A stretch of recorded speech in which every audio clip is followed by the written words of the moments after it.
Ce har să pui pe ploaca de sus? Turcoaz, verde oliv sau burgundii?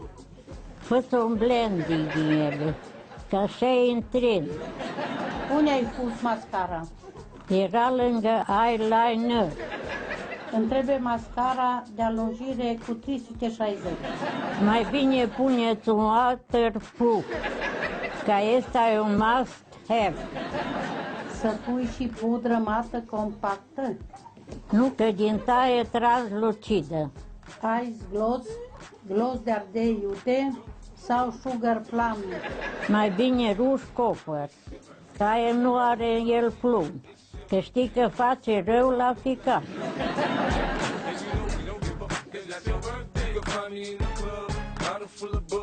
No bine, atunci pune-le în clasă.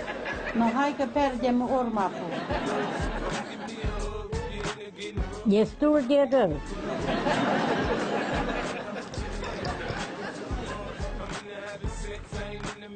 Merem la gym, la că începe meciul.